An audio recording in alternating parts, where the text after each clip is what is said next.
Councillors, welcome to meeting 4509. I'll ask you to be upstanding for the acknowledgement of country. I would like to show my respect and acknowledge the traditional custodians of the land, of elders past, present and emerging on which this meeting takes place. General Manager. Thank you, Mr. Mayor.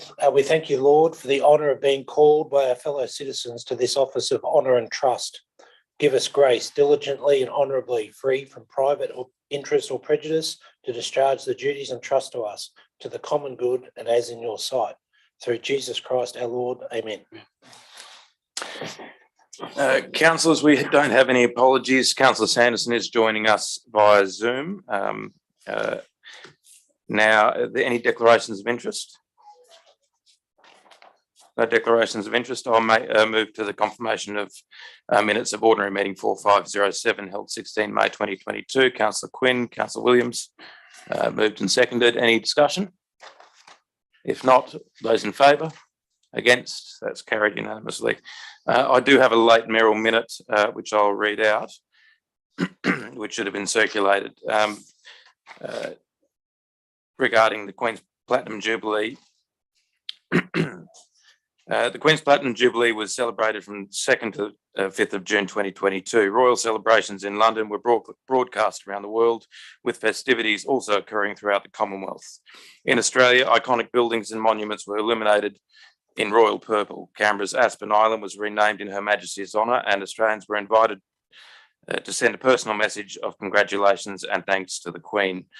Here in Hunters Hill, the Anglican parish celebrated with a special service at All Saints Church. That's the mayoral minute. I'll move it. Is there a seconder? Councillor Prieston. Any other discussion? If not, all those in favour? Against? That's unanimous. I'll move to item, notice of motion, item 3.1. Councillor Sanderson, I do note that there is a council report addressing this later in the business paper. Councillor Sanderson, are you satisfied with the contents of that report, or are you still intending to move the motion? You're on mute, Councillor. I would like to move the motion, Mr. Mayor. So moved. Is there a seconder? Councillor Williams. Councillor Sanderson. Thank you, Mr. Mayor. A little bit of background history with this. I'll start with back in March, I put a similar motion asking for information to be brought to a report. The council in April, that didn't eventuate. Eventually, we received that report in March. In May rather. At our April meeting, I moved also to get a continuation of reports.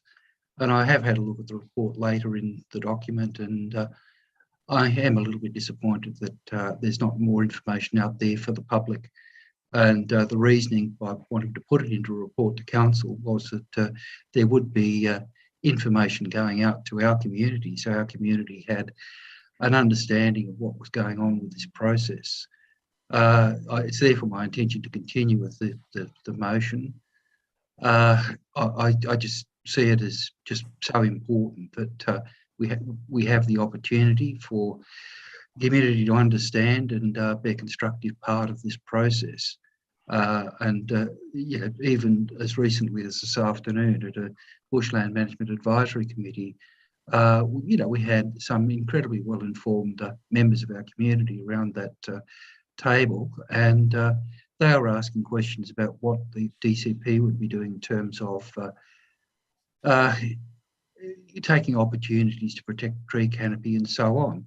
Now, I've got a report with some bits and pieces of how that will happen, but I really think we need to get more information out there. As a councillor, I'm not happy with the amount of information I have. I have concerns, particularly about the LEP review, which is known as a housekeeping review. That review has the prospect to be far more than housekeeping, particularly in relation to section or proposals to amend clause 6.9 of the LEP. I've looked at that, and I think as I put it at a briefing the other night, where the drafting stands with that, we are moving to the traditional or defined version of landscaped area, but it means we now have a situation where we're controlling landscaped area, but we still have two variables, and that's the area built on a particular piece of land, and also what we would currently refer to as hard landscaping. Now, if there's no kind of ability to control, effectively what we have is a series of three numbers that had to add up to a particular number, and we're only trying to control one. At the end of the day, we've still got two variables that which are quite important. One is the built area, the other is hard landscaping. It's important that we improve this. I've suggested things that I've indicated to the director that I'll be very happy to provide drafting on, which I'm working on to try to improve the situation there. But I just think we need to be more open about the process and get more information out to our community, give them the opportunity to have an input, particularly before the LEP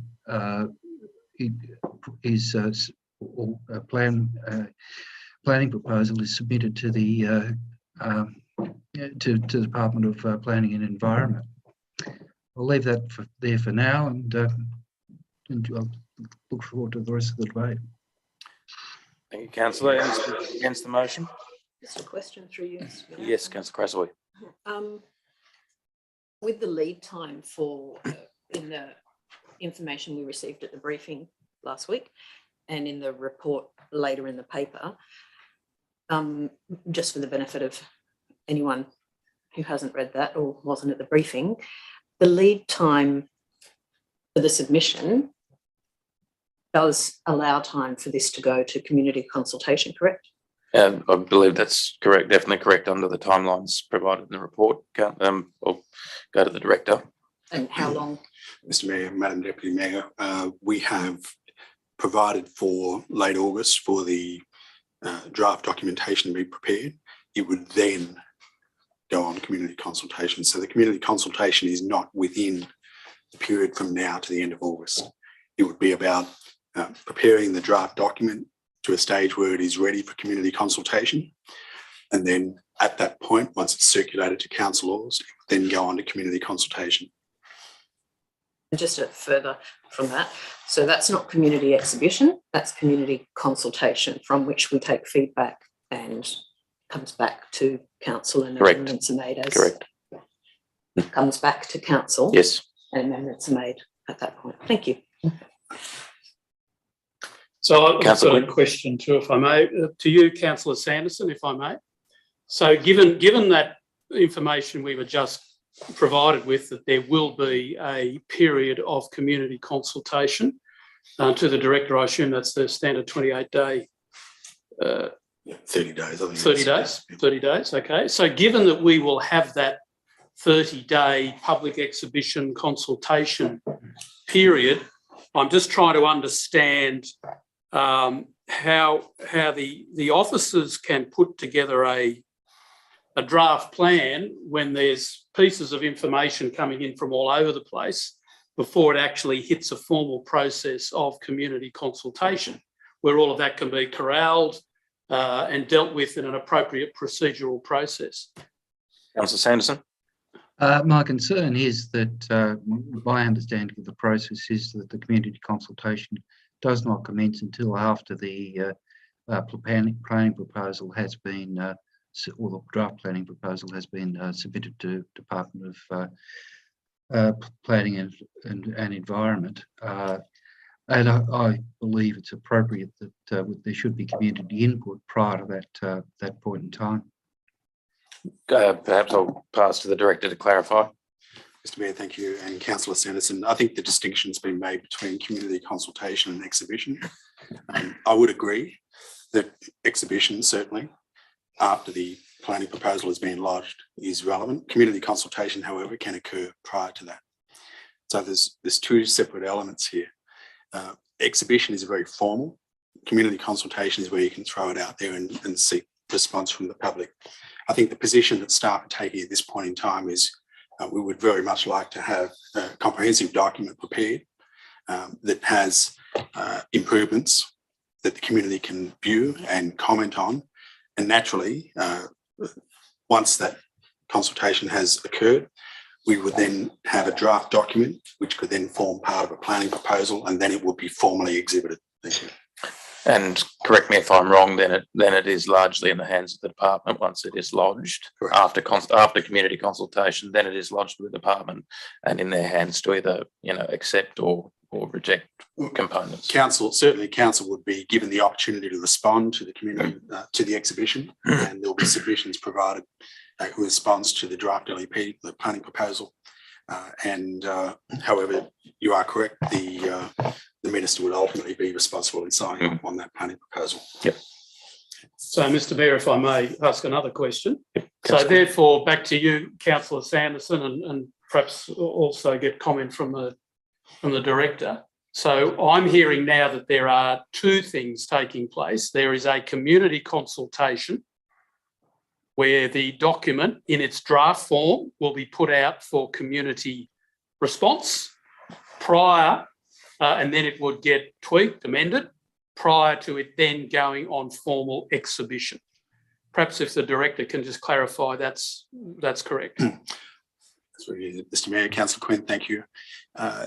The actual consultation component is not exactly mandatory, but we are prepared to do it. The exhibition is mandatory. No, I understand that. I understand that. So in the timelines that you have set out, that you're planning for, that consultation period that Councillor Sanderson is strongly asking for, you've allowed for that in the process? That would come after August. After August. That's right. Yeah, and that still gives us enough time to then go through the whole process and the formal exhibition period before the due date. Correct. Okay. So then back to you, Councillor Sanderson. Having heard that, does that alleviate any of the concerns that you've got regarding community consultation and putting the drafts, the rolling drafts out for the community to see so that it can be tweaked on the way? Yes, it does. If I'm incorrect in my understanding that the planning proposal is to be lodged after approval by council at its August meeting.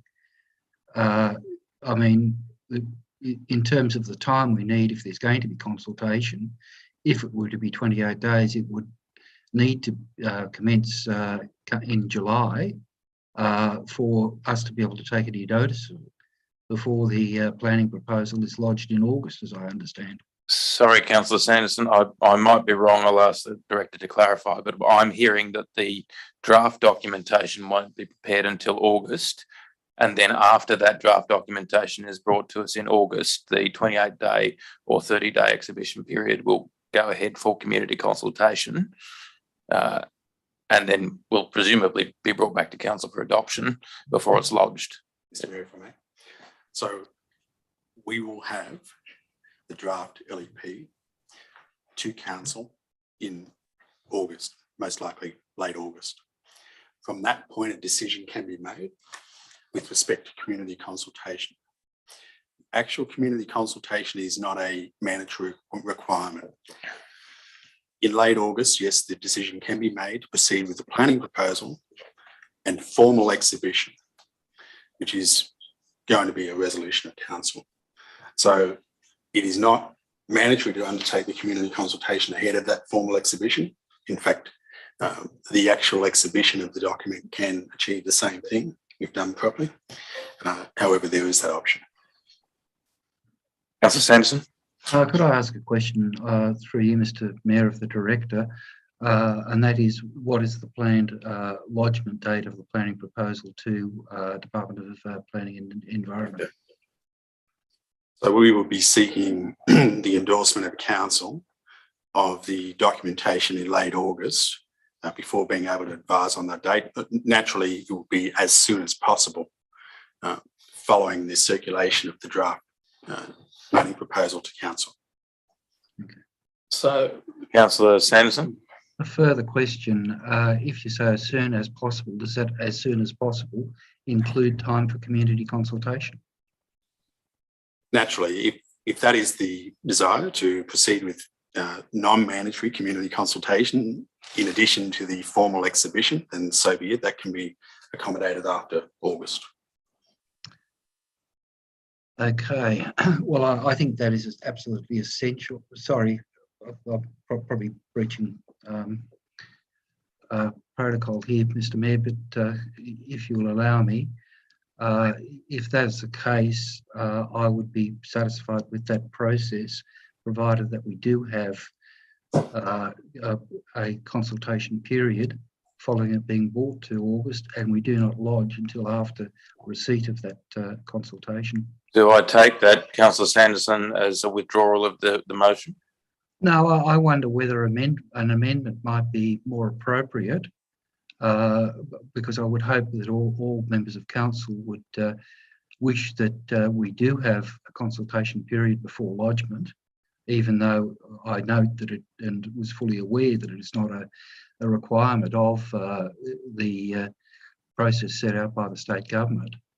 But I think it is an essential part of the process, and I hope this council at this meeting would be prepared to put that on the record that consultation is required.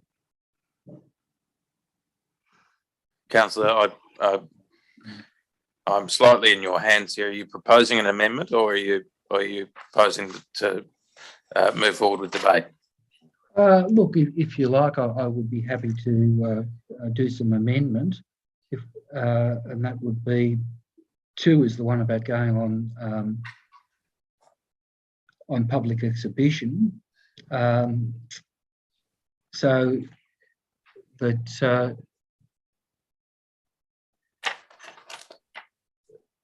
two might read council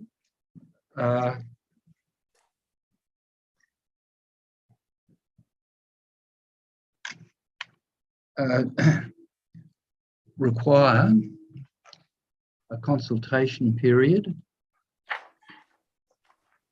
following the approval of the draft planning proposal at its August meeting.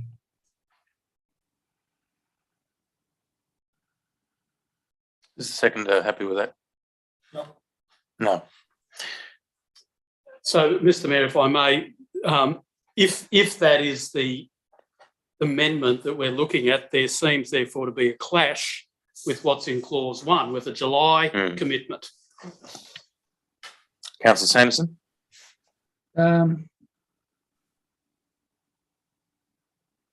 Well, that's simple. We delete B of clause 1.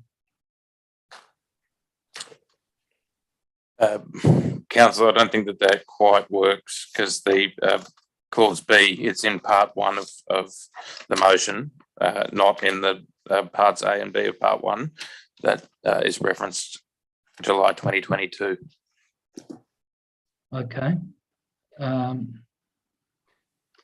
Well, we are at the present time receiving reports on the basis of the motion that I put to council out of business arising at its April meeting. So, I mean, I guess we could suggest that the entirety of 1 is be deleted, and we simply have 2 which expects a consultation period after approval of the draft DCP by council in August. For clarity, is the seconder happy for that second part of the motion? That's not agreed to, Councillor Sanderson. So, Mr. Mayor, if I may just ask a question here. So the intent that I'm hearing from what Councillor Sanderson is saying, and correct me, Councillor Sanderson, is that you want a community consultation. We've lost him. Oh, sorry, you're putting the wording up. You want a community consultation prior to council formally adopting the draft LEP for submission to the department, for public exhibition. Is that correct, Councillor Sanderson? Yes, that's correct. So, I mean, we could approve it as a draft in August. It could go on consultation for a 28-day period or whatever, then come back to council for approval following that consultation. And then the approval would be for submission to DPI for of the planning proposal. Okay. So therefore, clause number 2, which you're now saying is your amendment, amended, is that we're going to community consultation prior to final consideration by council and submission to the Department of Planning. That's correct. Right. Can I suggest that might be the wording of the amendment? Yes, you're very welcome to put that forward as, I'll accept that as an amendment. Okay, I'll second that. I think that's been put as an amendment by you, Councillor Sanderson, so I'm taking it as Councillor Quinn seconding the amendment, which essentially makes part 2 and 3 part 1 and 2 of the amendment of the motion.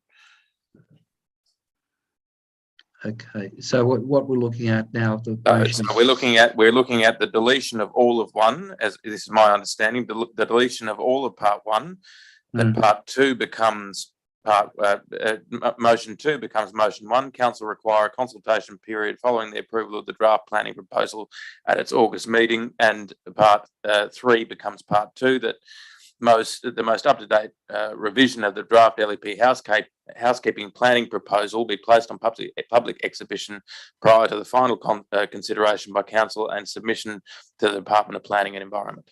Yeah, look, that's fine. I mean, I think that what was numbered was still numbered 3, which I guess will become 2.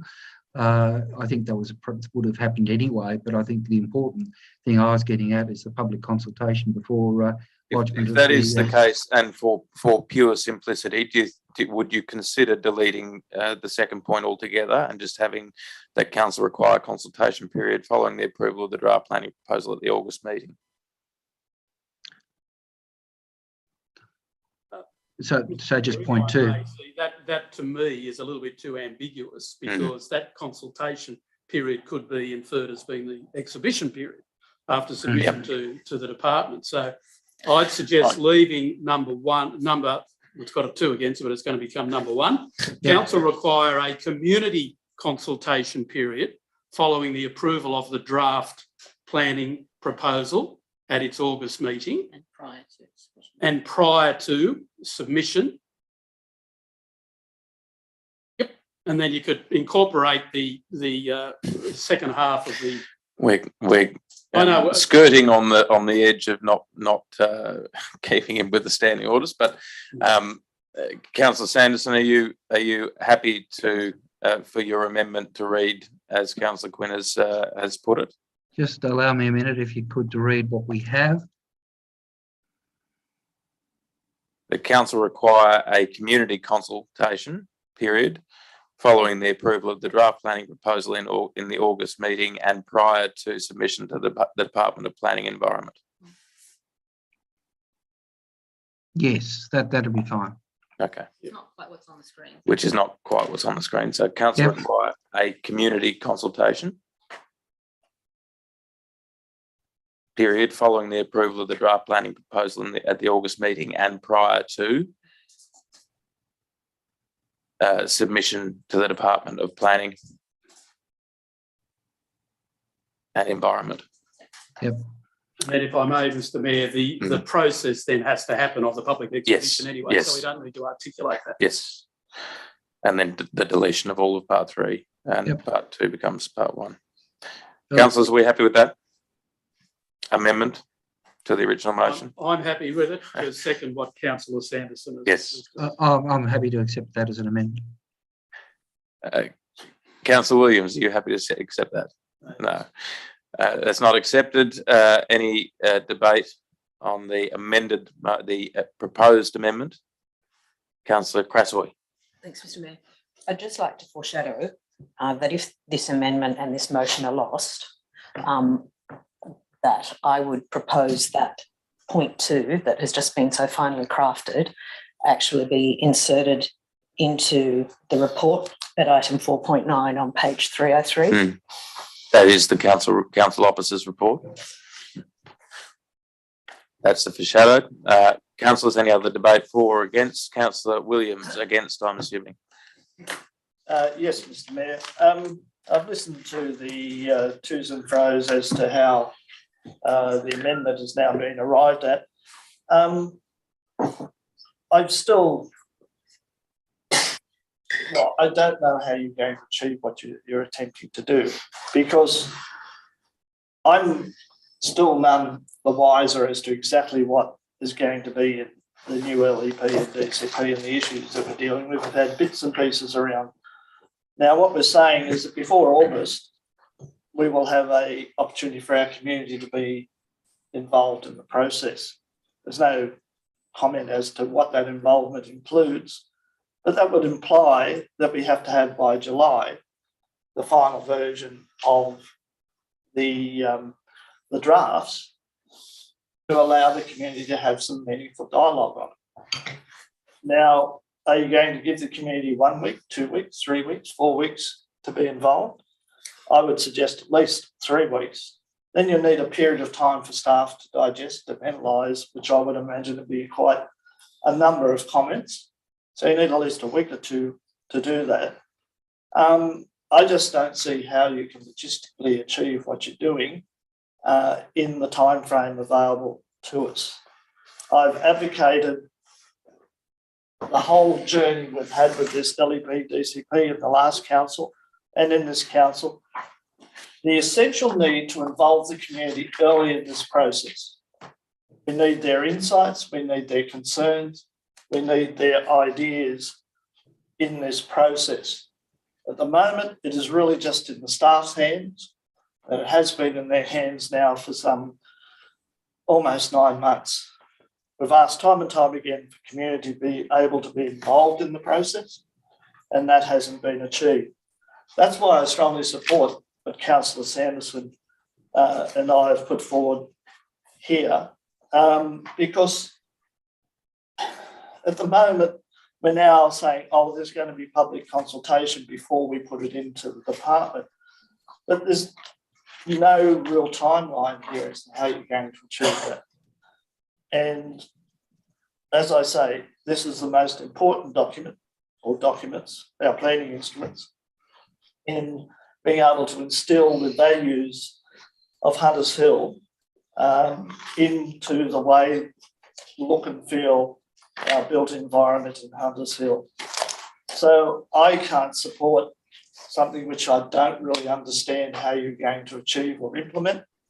I think we need to ASAP get the community involved in this process, at least engage with them to get their insights as to what their expectations are.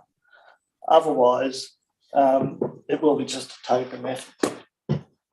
Thank you, Councillor. Any other speakers for or against the amendment? Quinn? Question, if I may, Mr. Yes. Mayor, to the Director. What's the drop dead date for us to have this into the department? Can you just remind us of that? Councillor, Acting Director. Councillor Quinn, thank you. We are currently liaising with the Department of Planning and Environment, and there is no official deadline as such at the moment, because the department is closely working with council to ensure that we produce a solid planning proposal. Right. So given that we are currently in negotiations and liaising with the department, there's ongoing discussions there. The department's satisfied that council is making progress on this. The actual, in terms of the drop dead date, in terms of producing the information, it's going to be late August. What we do with that from that point forward, whether it go out on 3 weeks or 4 weeks community consultation, can be established then. And once council is happy and prepared to endorse the documentation, it can then be submitted to the Department of Planning and Environment for formal exhibition. So what I'm hearing of Councillor Williams's concerns and Councillor Sanderson's concern, we're probably not looking at formally approving a revised submission to the department until the October meeting at the earliest. That's right. Well, if not November. And you're not concerned about that in terms of No. the department's expectations? Not at all. Good, thank you. Councillors, any other discussion on the amendment? If not, I'll put the amendment. All those in favour? Oh, why don't I Councillor Sanderson? if I could ask a question of Councillor Williams, is there any amendment you would wish to put to what is currently being proposed? I'm not sure that you can put an amendment to an amendment.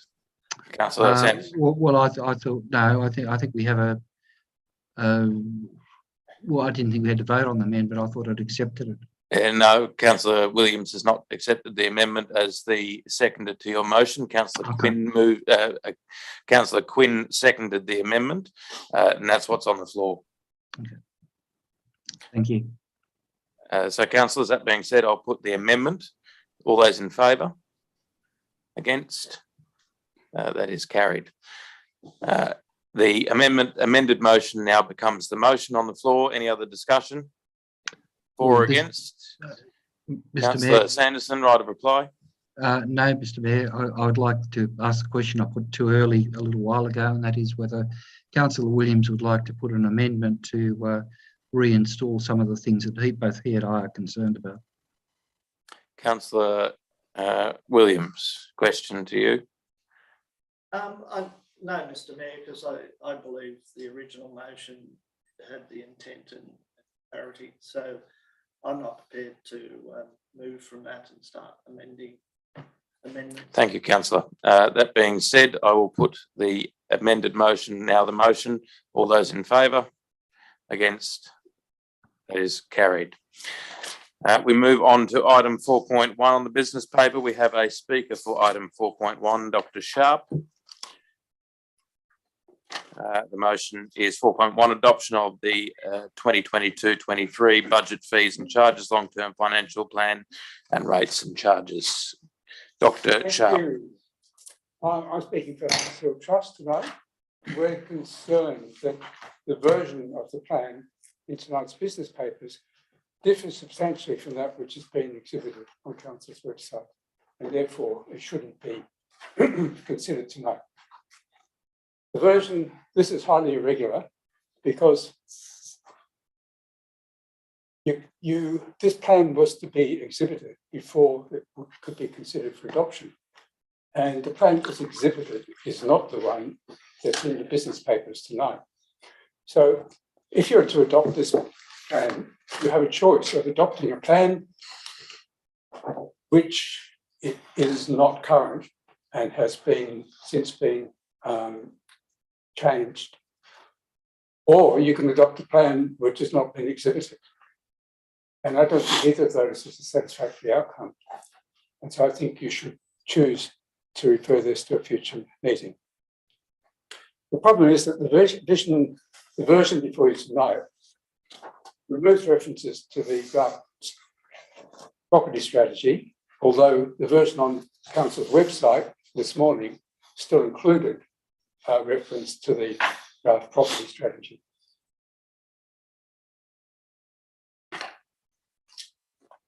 The draft property strategy is a draft strategy, and so it's had no right to be included as a form of reference in any other motion. There are some other problems with the document. Several of our members have alerted to some other problems, and I've been asked to bring them up. One of them is whether any potential income streams from property development and leasing of council sites proposed under the draft property strategy have been included in the financial scenarios. And if so, they should be identified. We asked why there are such unrealistic figures included in item 2, the economic, climate and budget parameters, when the rates of inflation are clearly out of order with those that are existing and are forecast for the future. And there's no explanation for why a $5 million loan was being proposed. The community needs more information on Council's ability to achieve financial sustainability and its intentions for diversified income. There's no statement as to how much income the council is already receiving from properties towards the target of $100,000 per year. So considering the late switch of documents and the unjustified assumptions, the Trust considers there are just too many unknowns and questionable assumptions for the long-term financial plan to be adopted tonight. Really, the choice is adopt a plan which hasn't been exhibited or adopt a plan which has been revised and not yet accepted. Thank you. Thank you, Dr. Sharp. Any questions, councillors? I will just ask the director to respond to some of the specific questions, and just on the property strategy component, my understanding is that that was a request from Councillor Sanderson to have that removed at the last council meeting. So that was a response to the to a request by a councillor to have that removed, which is, as I understood it, something that you or the trust had called on before to happen. So I'll ask for the director to respond. All right. So first of all, Dr. Sharp, thank you for your comments, and I can actually understand your perspective in terms of the change, because there was some text change made. In the body of the report, I haven't specified those text changes.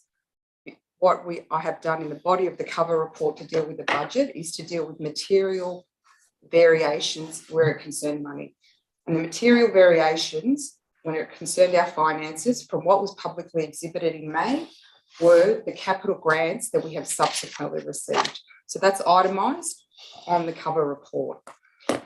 In reference to your loan question, this was also covered in May, and what essentially in the body of the long-term financial plan, it talks about scenarios and the difference between option 3 and option 4 that was resolved prior to council going for a special variation. And council elected to go for the modified special variation that substantially cleared the backlog, asset backlog, but didn't clear all of it. So then the other choice was, do we get a loan, which was the question asked of council in October, to clear that remaining backlog? In the May report, we provided analysis following questions from TCOR and the interest rate that at that point in time was provided to council. And in that May report, we recommended that we don't go for the loan. However, in doing the long-term financial plan, you do include scenario analysis that it puts forward that you may give consideration. At this May report, and as I described at the May meeting, we as officers are not recommending that loan option. So I'd just like to address that one again. What I will also comment on is the mention of the CPI. At the time when we began preparing the long-term financial plan, that was in March. I think I've quoted, there's a source in there regarding where we received our figures. The headline rate at that time was 5%, but that was the national figure. In the information that we received, the New South Wales and the Sydney metropolitan figures still were lower for the CPI. I do acknowledge that since that time, there has been further movement in that inflation, but at the time of preparing it, we maintained that and we didn't change that. And to a degree, there's a decision point about fiscal discipline there. But I do take your point on that one. But at that point, so everything in the cover report reflects the financial dollars that have been changed in the public exhibition. In terms of the text, there was some revision of the text, and they are a direct consequence of the comments that were presented in May from both Councillor Sanderson and Councillor Williams. At the time of preparing the draft long-term financial plan, the team internally did debate how do we present this historical information. At the time, council has resolved to defer the property strategy, but it can't ignore the work that has been done to date. So there was an internal debate about that. On reflection of the May meeting, what we did consider is how we put forward our special variation application to IPART. And those edits that are reflected in that long-term financial plan put a greater emphasis on the asset management plan and the significant amount of work that in the last 12 to 18 months that we did undertake in the asset management plan. So in my view, the document is a true reflection of what we did present to IPART. But I do take your point that in the cover report, that is not actually reflected. But in terms of income that was in there before for property, that has remained the same. So the 100,000 allowance that we talked about, which would come in play not this coming financial year, but the financial year after, we still left that in there. And the reason for having it's a modest figure, 100,000. It's to instill a discipline for us as an organisation to continually review our leases and licences. Because councils typically, I'm not talking about Hunters Hill, but councils typically can do a bit of a set and forget. So that's why that figure is in there. And we felt that that should still remain in there, but it does need, I do take the point that it does need further qualification and further analysis. And come next year, when we update the long-term financial plan again, we may make a different decision point on that. So I hope that succinctly answers. Thank you. Councillors, any other questions of Dr. Sharp? Councillor Vergara. Oh, no, sorry. Question 3, Ms. Mehta. Yes. Director. Yes, Councillor. Director, are you aware of the Reserve Bank statement on monetary policy from May 2022, which indicates the RBA expectation that headline inflation will peak in the second quarter of 2022, but return to the top of the 2 to 3% target range by June 2024? Councillor, thank you. And through the General Manager, yes, I am aware of that. And part of the decision point of not adjusting that CPI was exactly that. There has been. Councillors, any other questions? If not, thank you, Dr. Sharp. Councillors, we have a post. Councillor Sanderson. You're on mute, Councillor, sorry. Just a point we need to clarify, the discussion seems to be around item 4.20, not 4.2. Does that mean we're moving forward? This item 4.1, Councillor, adoption of 2022-23 budget fees and charges, long-term financial plan rates and charges. Okay, fair enough. Councillors, there's a motion before us. Anyone like to move? Councillor Quinn, seconded. Councillor Crassoy, any discussion? If not, I will put the motion. All those in favour? Against? That is unanimous. Councillors, we move to item 4.2, re-exhibition of draft community engagement strategy. We have a speaker for the motion, which is once again Dr. Sharp, representing the Hunters Hill Trust. Dr. Sharp.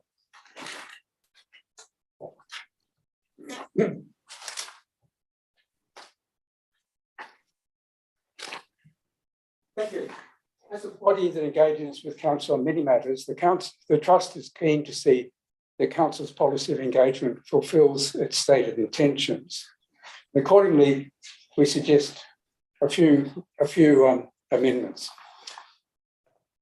For a start, the third paragraph of the introduction says the council wishes to invite the community to buy in and support decisions of the council.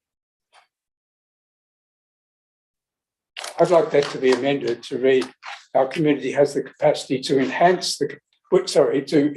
include the words that the community should be used to enhance the capacity of council to make well-informed decisions that are supported by the community, and not simply to buy in on the advice that the council has formulated. That's right in the introduction. I think that's an important one. When we get to the next page, it's the objective. We suggest that objective number 1 be revised to be consistent with the stated principles of the strategy. So principle number 1 reads, enabling our community to be involved in decision making. And with that in mind, objective number 1 should read, supporting the community to understand what is being proposed rather than simply what is being achieved, what will be achieved. We would like the community to discuss things earlier on and not just wait until council asks us whether we like it or not. We welcome the addition of town hall meetings to the engagement options listed in section 3.1. And we note that the use of town hall meetings or public meetings is supported by all 7 of the strategy's principles and by objectives number 1, 4, 6, 7, and 8. So it's very good to have that back in. With regard to the use of these meetings, it's especially important because most of the other engagement options are vulnerable to manipulation by those controlling the engagement process. 9 of the 22 engagement options are one-way options, simply ways the council will disseminate information. And most of the other ones are under council's direct control and therefore don't enable the community to freely express their views. The problem is that stakeholder meetings, focus groups and workshops are only consulting people invited by council. Pop-up information centres and visual preference surveys are simply asking people to comment on options formulated by the council. So that's just saying why we're so happy to see town hall meetings added back in. We don't really see a role for frontline staff, customer service centres, because they're not trained to do that work. It's not in their normal line of work. And I doubt if that would be an effective means. Those are my thoughts. Thank you. Thank you, Dr. Sharp. Any questions of Dr. Sharp? Councillor Quinn. Yeah, Dr. Sharp, were those suggested amendments that you've just put forward, Yes. were they put forward during the exhibition period? Yes. They were? Yes. Okay, so you're saying they were put forward, but they haven't been I have put adopted? them in writing, yes. In Yes. this period. Yes, yeah, okay. So can I therefore ask the officer in charge of this, who is? Jackie, right, Annie? If I may, if those suggestions were put forward as part of the community consultation. Director, could you just maybe come up here so that there's a Sorry, you're on microphone? camera. Oh, yeah. Sorry. Thank you, Mr. Mayor. Thank you, councillors, General Manager, Directors. Thank you, Dr. Sharp, for your comments. Unfortunately, I haven't received your comments through the exhibition period. I've received your comments in relation to another item on the agenda. So I would actually need to review your comments, as obviously we've come through the second exhibition period for this particular document, which is quite unheard of, having 56 days on exhibition for a community engagement strategy. So I would need further time to actually review the document. So I do apologise. I'm unaware of where it's sitting at the moment, so I would need a chance to have a look at that.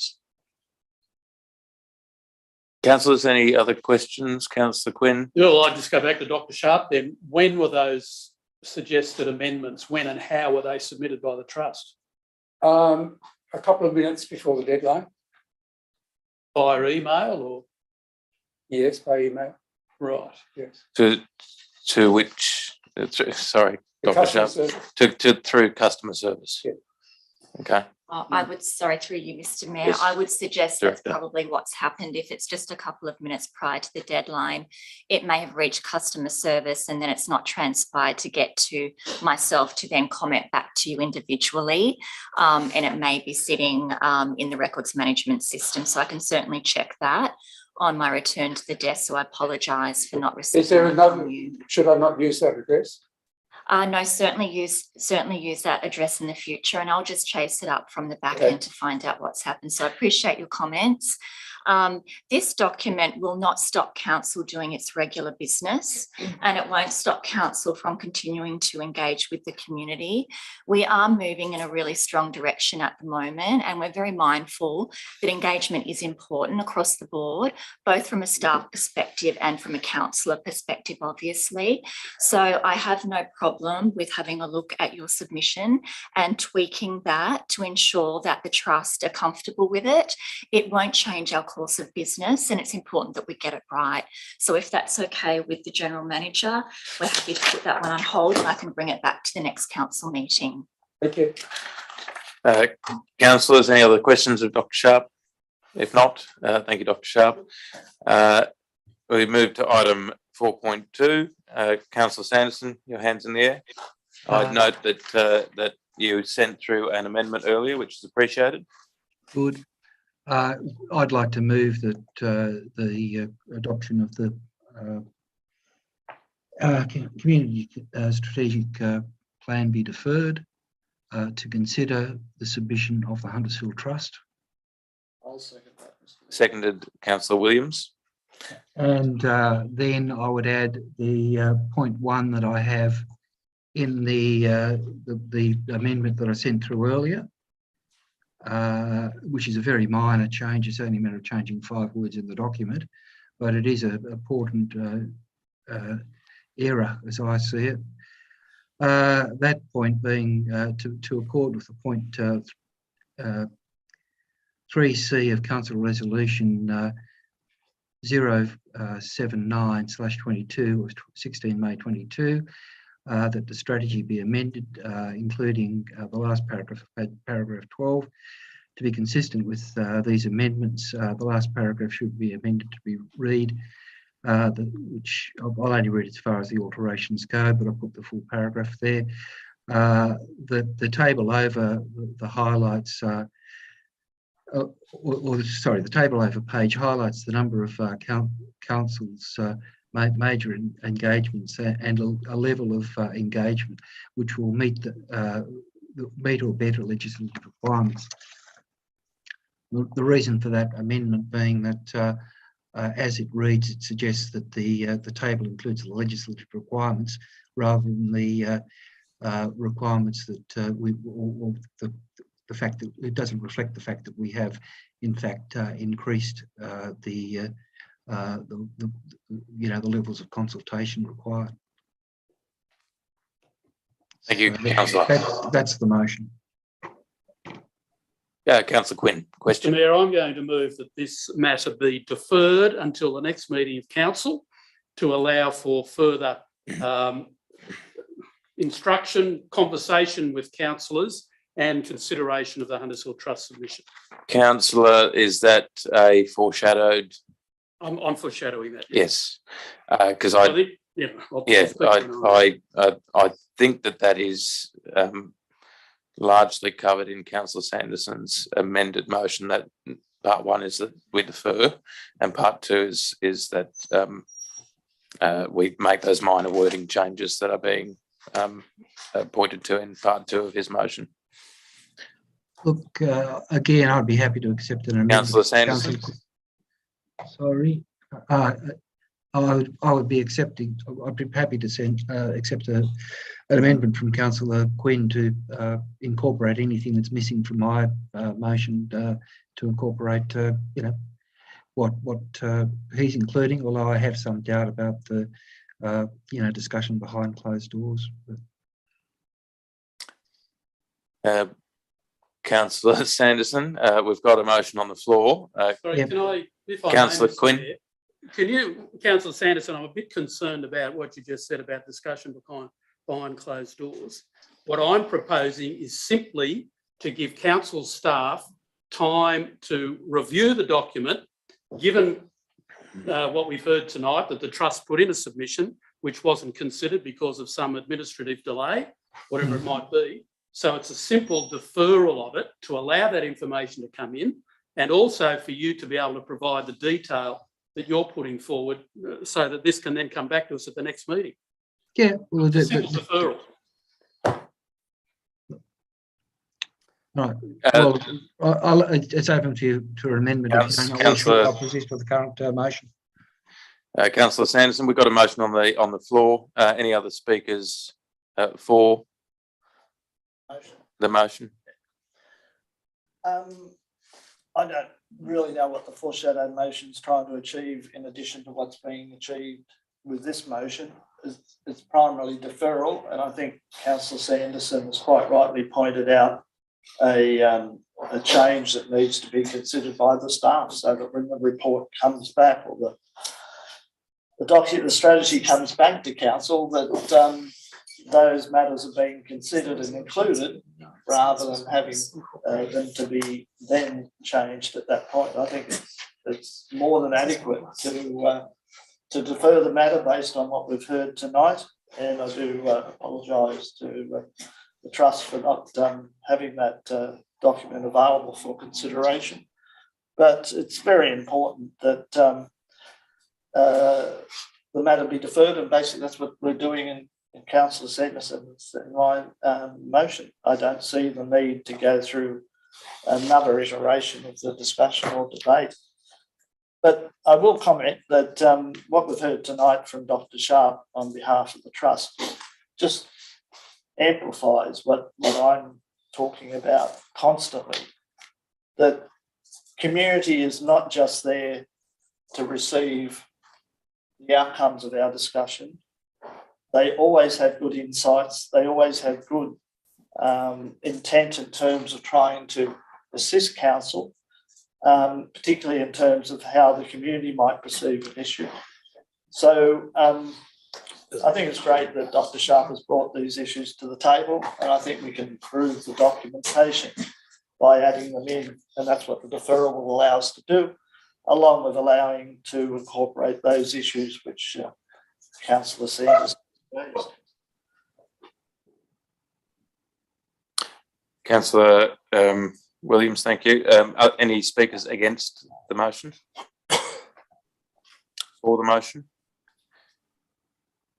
Councillor Sanderson, I'm just wanting to clarify with you that point 1 of the motion reads the council defer the adoption of the draft community engagement strategy pending consultation with councillors and the Hunters Hill Trust. No, I think it was more a matter of consideration of matters raised by the Hunters Hill Trust. Pending consideration of matters raised. Yeah, by the Hunters Hill Trust. By the Hunters Hill Trust. Yeah, in their submission. Raised by the Hunters Hill Trust in their submission. Yes. In its submission.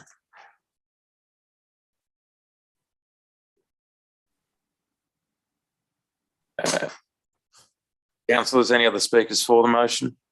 Mr. Mayor, Councillor Craswell. I think it's more just a comment / question. I'm going to support the motion, obviously. Am I correct that how long was this one on exhibition for?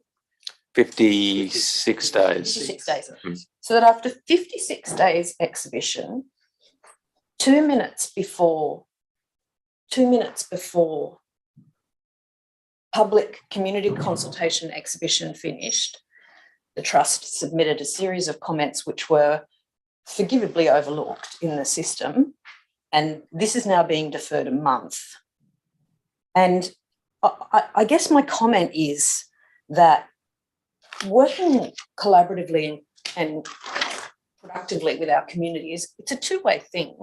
And respectfully, Mr. Sharp, I know you're a busy man, but I know the Trust meet on multiple occasions. I know they communicate often, and I know that they watch council's processes and decisions very closely. And so while I'm supporting the deferral, I am, and it's good to get these things tight and right, though I actually think it's a fantastic document that's been incredibly well put together. More feedback is great, but I would respectfully suggest in a more respectful and timely fashion.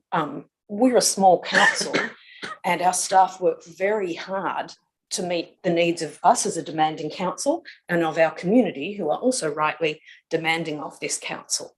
And I just feel that I wanted to say that as a councillor. I want us to be able to work well together. And in order to do that, as Councillor Quinn regularly says, no surprises. And this is disappointing that someone's put in so much work to bring this report to us tonight.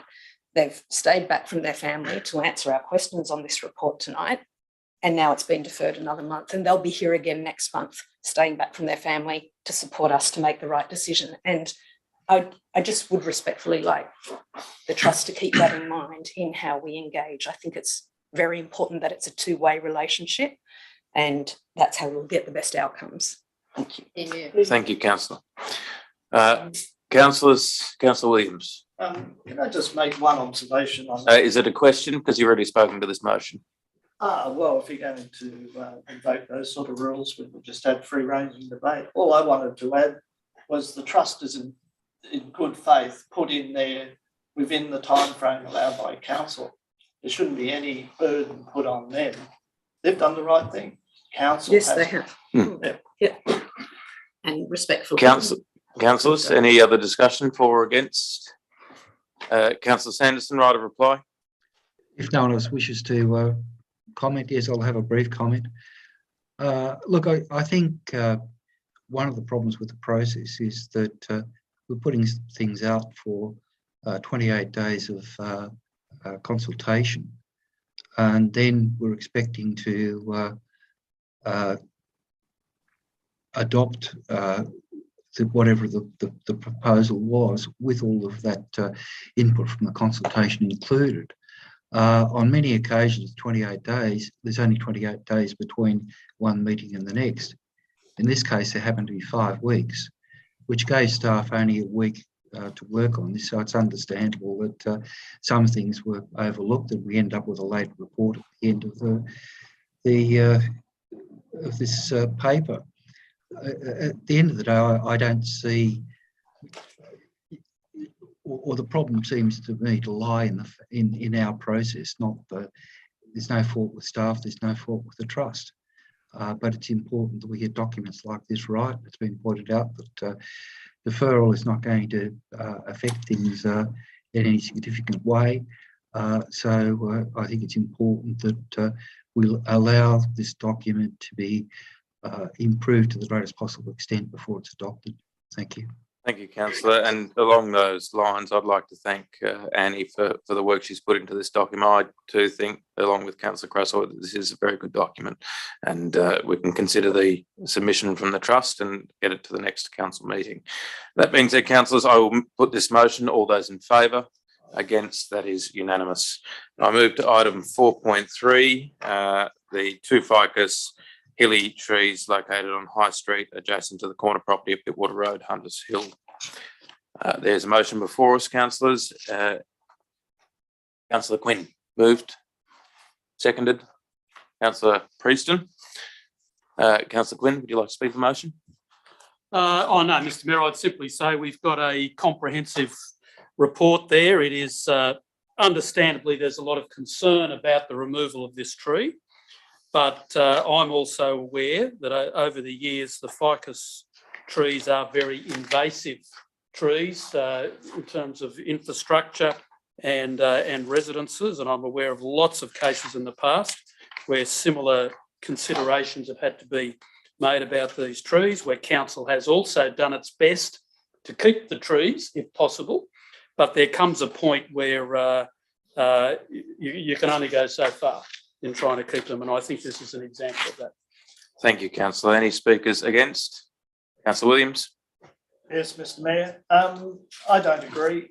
I think the tree is a very landmark tree. It's very significant and very important, not only in the landscape, but also in many residents' mind. Sure, ficus hilli do cause problems, and we, as Councillor Quinn has mentioned, there's been numerous examples of problems, but it's not fair to say that council's done everything it can in relation to these trees.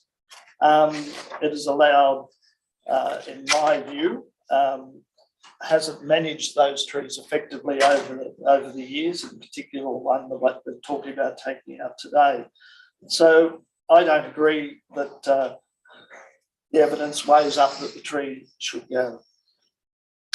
Thank you, councillor. Any speakers for, against?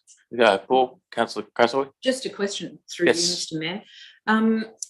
In the images, there's some images that show in this report, or we were shown in a briefing, the garage floor being torn up at this house and the garage door can't shut in that.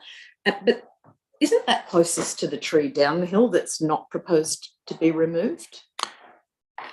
General Manager, I'll ask in the absence of the Acting Director.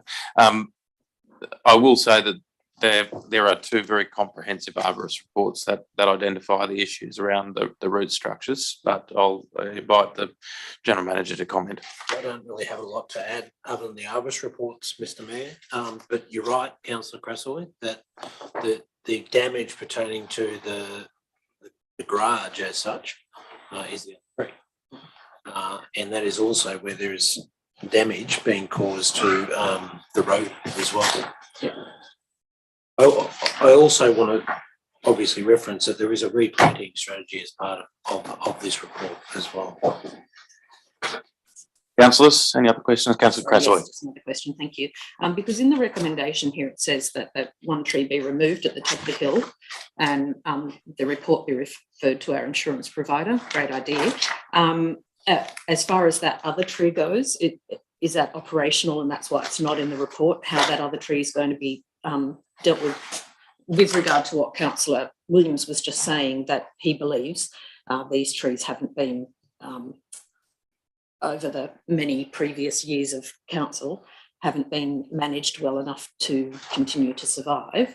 So is there a plan in place for that other tree to ensure it survives without causing further damage? General Manager. Yes, correct. Thank you, Mr. Mayor. So that's already been discussed internally to make sure that we work with that landowner to make sure that that does occur. And as councils would also be aware, we're going through a process now of tracking all of our trees, including, as Councillor Williams has been quite vocal about, making sure that we use the list that we went to the great effort of substantial trees. So the answer is, Councillor Cresswell, yes, that operationally will continue to monitor it. Councillor Bergara. Maybe some clarification. So page 54, tree 1, and that's the damage to private property, the garage. The one along the removed, or the one that's proposed to be removed.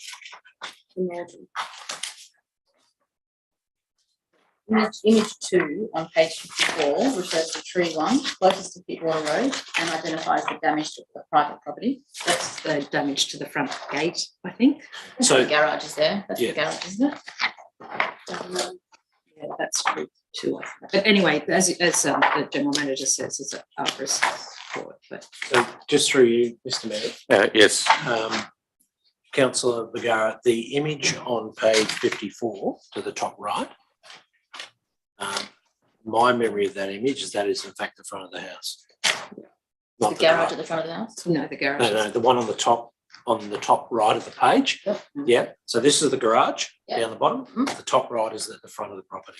Yep. Yep. Near the tree that's. Yeah, so I'm looking at the garage Yeah. picture and it's closest to tree 1. So it's tree 1, the one that's proposed to be removed, is causing the damage to the garage. Okay. Councillors, any other questions? Any other speakers against or? Question, Yes, Councillor Bergara. perhaps to Councillor Williams through you, Mr. Mayor. Yes. I too am concerned that perhaps arborists were not, and I asked for the instructions, not instructed to advise what could be done to retain these trees. And you don't get that from the reports. You get kind of factual, yes, they're causing damage. You have to move a fair few of the roots. Not much we can do. It's a bit, like, I just don't feel that they were instructed saying, what can we do to keep these trees? So Councillor Williams had the same sentiment, but what actually can be done other than trimming the roots, which the arborist indicates would cause damage to the structural root zone, impacting the integrity of the tree and its lifespan? Councillor Williams. Well, I'm not an arborist, so I can't second guess what they would say. You indicated you weren't satisfied with the expert's view, so there's got to be some basis for As that. it's becoming debate, councillors. No, but I can say this, that the arborist reports aren't totally in agreement.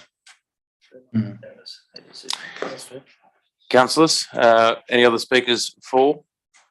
Against? Against. Councillor Sanderson. Thank you, Mr. Mayor.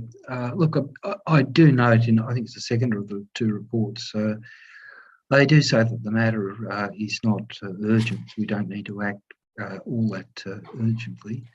So I'm a bit reluctant to take a decision like this when we don't have answers as to what remediation is necessary. We have a lack of clarity that Councillor Cresswell has raised over which routes causing the damage in the garage.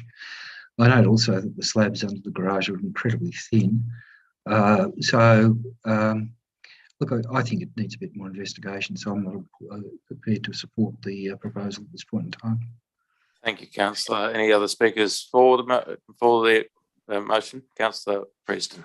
Thank you, Mr. Mayor. I think it would be remiss of us to not highlight a couple of other aspects of this motion that are material.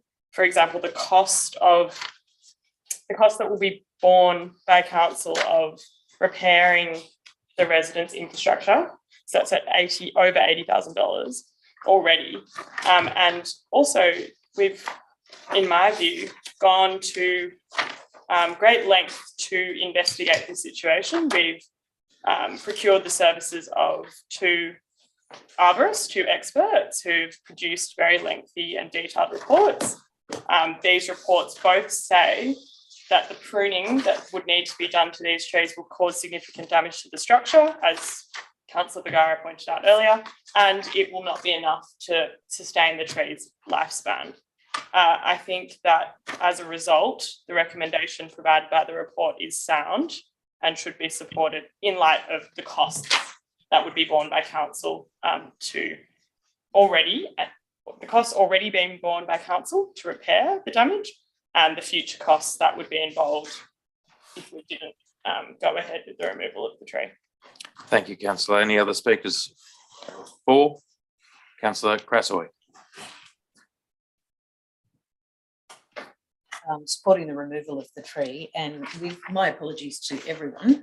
Now that I've zoomed right in, I thought the garage was next to the second tree down the hill, but actually the garage is hidden behind the top tree. So that's why I was like, why is it near the second tree? But it's not, it's actually hidden behind the top tree. So sorry for that confusion. I grew up in Newcastle, and there was a very lengthy public outcry about the removal of a series of large fig trees from our Art Gallery Road and from Cooks Hill in Newcastle. And I was up there just a couple of weeks ago driving past the art gallery, and I said to my mum, oh my God, look at those trees, they're huge already. And it seems like only yesterday that we were devastated to see these trees being taken out. Instead, they were taken out, new trees were planted, and they're already in just what seems like the blink of an eye, significant and beautiful, and adding to the tree canopy in the area. I understand Councillor Williams's comments that in previous years this tree hasn't been managed well enough, and it puts it in the position it's in now, and hopefully we'll be able to save the second tree by anticipating that from what we've learnt from the two expert arborists' reports, both of who, as both councillors have said, have recommended that the top tree can have no more root pruning done on it, which is why I'm supporting it. And I'm also looking forward to seeing something magnificent and responsible grown there that we can tend to and make sure this doesn't happen again for many, many years. Thank you, Councillor. Any other speakers for, against? If not, right to reply, Councillor Quinn. Thanks, Mr. Mayor. Look, I totally appreciate and understand the concerns about the removal of this significant tree, but I do support the recommendation because the big issues here for me are the cost, as has been pointed out and is pointed out in the report, in terms of the ongoing maintenance and whatnot, and also the liability, potential liability issues that council has with that adjacent property. There is no way that this council would be planting ficus trees today as street trees, and that's long been the case because we all know how invasive they are. So there comes at some point in time where decisions have to be made about these significant legacy issues. And I'd again point out, and as the General Manager has mentioned, there is a replacement tree going in there that will be more suitable for that location and will one day hopefully be a big, magnificent tree in that prominent location. Thank you, Councillor. Being concluding debate, I will put the motion. All those in favour? Against? That is carried. Move on to item 4.4, New South Wales Mobility Parking Sensor Trial on page 104. To have a mover of the motion, Councillor Quinn, seconded Councillor Williams. Councillor Quinn, you wish to speak to the motion? Oh, I think this is a wonderful initiative, Mr. Mayor, and I could simply say, bring it on. The community can only benefit from it, particularly people that require parking who have mobility issues. Thank you, Councillor. Any other speakers for? Again, Councillor Prieston. Thanks, Mr. Mayor. I'd just like to echo Councillor Quinn's sentiment just now. I also think that this could be instrumental in promoting further use of technology in our community for the benefit of all members. Thank you, Councillor. Any other speakers? Councillor Crassoy. Thank you. Just also to add, great initiative. I'm looking forward to seeing it promoted well into the community, particularly into the community who are going to use it, who don't necessarily receive their communication through council on on social media and apps. So it's really important to get the information out to the right people so they start using it. Thank you, Councillor. Any other speakers? Councillor Vergara. I support the initiative. There are a number of things that I'm concerned about and that I would like council to be mindful of and ensuring that this initiative is rolled out in a measured, appropriate and cost-efficient way. The MOU provided in the papers indicates that council must contribute to the costs. It then says it can request reimbursement. So there's a few things that council should tighten up. There are 3 options for accessible parking spaces in how that's facilitated. We can buy them and get money back. We can give them an invoice and they might pay it, as in the state government, or we can request that the state government do it and they pay. So again, let's choose the one that's the best option for us. Another thing is that there are some privacy obligations on us. I want to make sure council is equipped and resourced and understands its obligations and its ability to comply with them. And the other thing is that we've got an obligation to fund the maintenance and replacement of these sensors. Do we have the money to do that? Do we have the resources to do that? So my point is, great initiative, but let's look at the detail where the devil can sometimes hide and make sure we're in a position to address all the issues and do them in an appropriate way, not stuff it up essentially. Thank you, Councillor. Any other discussion for or against? Councillor Sanderson. Yeah, just great initiative, having chaired our former Access Committee. Just so important to do this. I mean, the principal difference between our age distribution in Hunters Hill and other areas is the larger numbers that we have of elderly people, and they will be predominantly people that are using or have disabled access and their motor licences. So incredibly important issue for I wholeheartedly support it. Thank you, Councillor. Any other discussion? If not, Councillor Glynn, right of reply? No, I'll put the motion. All those in favour? Against? That is unanimous. Councillors, just reading the room, are we happy to move 4.5, 4.6 and 4.7 as a block? Yep. They're all the DAs. Yes, Councillor Williams, seconded Councillor Quinn. Any discussion about any of those items? If not, I'll put the motion. All those in favour? Against? That is carried. We move on to item 4.8, Victory Park Plan of Management. We have a speaker, Dr. Alastair Sharp, on this matter. Dr. Sharp, get 3 bites of the cherry today. Yes, yes. And no, it's taken me a long time to prepare for it all. Although cleared for adoption by DPI, DPIE, whatever their name is now, the plan of management for Victory Park and Gladesville Community Centre reserves should not be adopted in the form presented tonight. My concern is a bit technical, but it lies with the first paragraph of section 8.2, which embeds the assumption that council has agreed to proceed with the redevelopment of the properties fronting Gladesville Road. Now, originally, this was also covered by the draft property strategy, and the latest draft has taken out the words of the draft property strategy. In its place, it says the basis is guidance from council, and it quotes the minutes of council meeting 26th of April 2021. It states that council has provided guidance for potential future development, but I can find no reference for such guidance. The only relevant reference to Victory Park in the minutes of that meeting is in clause 3 of motion 323/21, which states that council commenced the next phase of investigation of options and community consultation on the Arts and Cultural Hub, brackets, the former depot site, and the Village Green, bracket, Gladesville Road and Victory Park site.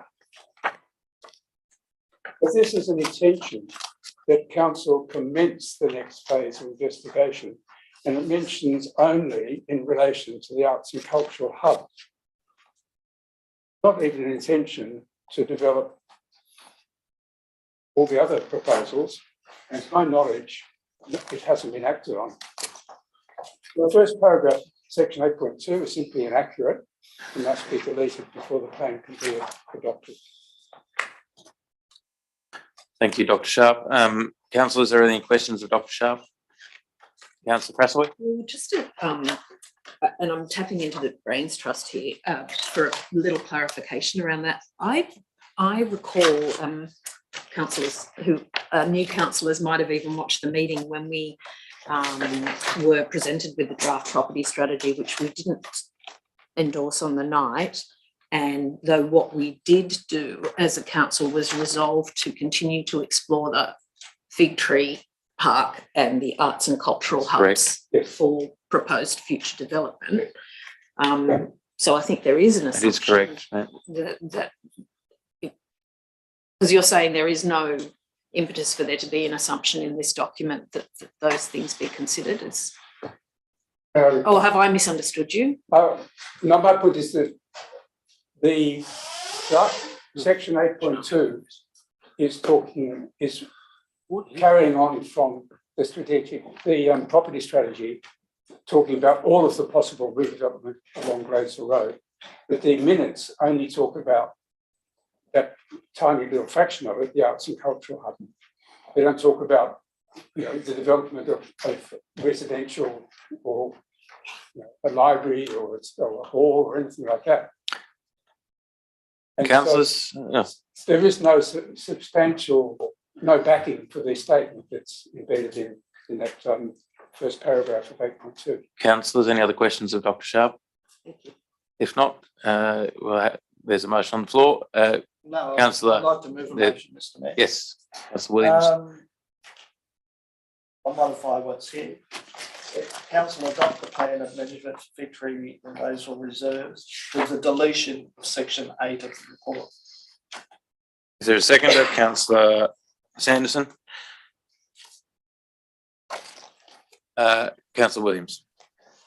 Yes, Mr. Mayor. I went at great length at the previous time when this was brought to council and articulated my concerns about having in a document of this kind subjective or unsubstantiated parts to it.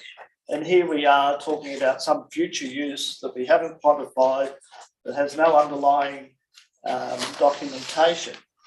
And I just think it's inappropriate. But if at the end of the day we come to a conclusion we want to do something there, then we modify the plan of management to accommodate it. We don't put the cart before the horse.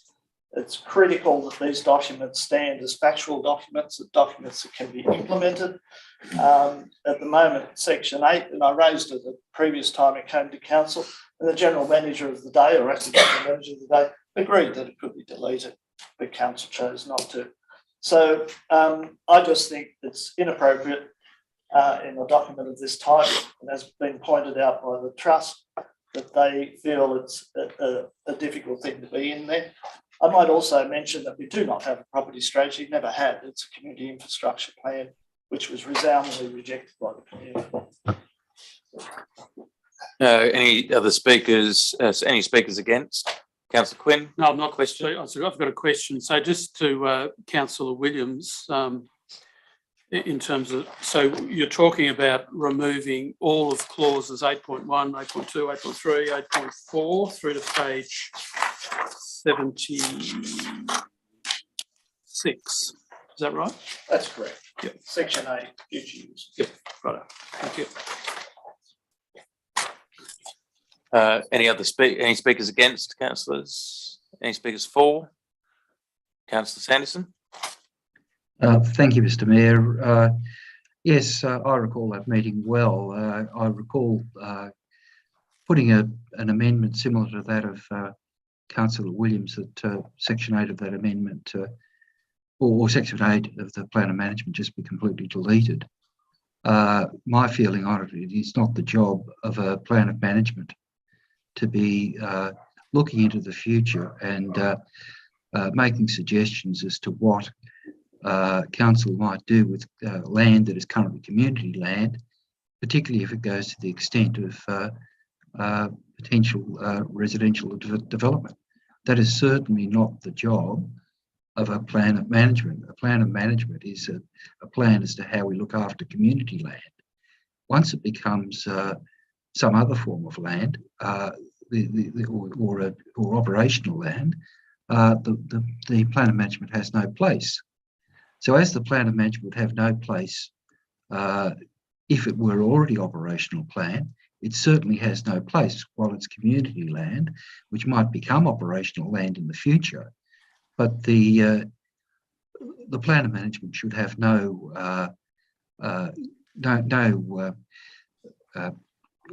is no place for such plans in a plan of management. It's just completely beyond the scope of such a document. So I wholeheartedly support Councillor Williams' motion, including deletion of Section 8 of the Plan of Management. Thank you, Councillor. Any other councillors speaking against? Mhm. Yes, Councillor Vergara. And in response to both Councillor Williams and Sanderson's, I was going to say suggestion, but it was quite explicit that it's inappropriate for Section 8 to be included. The Local Government Act, Section 36A, says that a plan of management for a specific area of land must specify the purpose to which any further development of the land will be permitted. So that's future uses. So I think we've got to have something in there. I don't think you still get the whole section. Thank you, Councillor. The author of the report is here, by the way, if any questions need to be referred. Any other speakers for the motion? Well, Question, Councillor. Question, if I may, to the author of the report, Ms. Butler, is it? Yep. Do you have any concerns if Section 8 was to be removed? This is at the very end of the process. Mhm. So if there's any further changes, the process has to start again, really. So this is the very, very end of it. So if there's any further changes that the council votes for, go back out on public exhibition and then it's given approval for council to adopt the plan and the final plan. So changing it is, council can't change it at this stage without going back to Crown Land. Right. Councillors, any question or speaking I can ask a against? question. Yes, question. Ms. Butler, if I may. Question. So Section 8 is future uses, but then Section 6.7 is permissible uses / future uses. So this is more ordinary, like we see this in a few of our plans of management for different areas of the community. Essentially, Section 8 just goes to expand on what's written in Section 6.7, is that right? Yes, yes. And sets, I guess, a process if council wants to take it then further, and at what point a new plan of management needs to be applied. So really all it's doing is not suggesting in a binding or authoritative way what council should or should not do with this land post-approval and post-development. It's merely saying, here is what you can do with the land, and then this is the way to achieve what's prescribed in terms of permissibility in 6.7. And so it's the pathway. Yes, the pathway, and as I said, it also then shows what the pathway would be if then the land is going to be developed even further than what. Yeah. Yes. So you look to 6.7 to see what you can do, and then you look to 8 to see how you could get there if you liked to. Yes. Great, that makes sense to me. Thank you, Mr. Mayor. Thank you, Councillor Prieston. Any other speakers against? For? Right of reply, Councillor Williams. Yes, thanks, Mr. Mayor. I'm always an advocate for getting it right first time, and if we don't get it right first time, then we have to make sure that it's right through going through whatever process we need to. I totally disagree with the concept of floating ideas in a document like this. It doesn't have any substance in terms of council's decision making. We haven't made any decisions in relation to the matters here. It's conjecture, and it shouldn't be in a document like this. And if we have to go back through the process again, so be it. But to me, it is community land, and it shouldn't be considered until we have a firm proposal for incorporation in the plan of management. We need to go through that process when and if council ever does come to conclusions in relation to those sites. So I support the document with the deletion of section 8 in its entirety. Thank you, Councillor. Councillor Quinn, question? One more question, if I may, Ms Butler.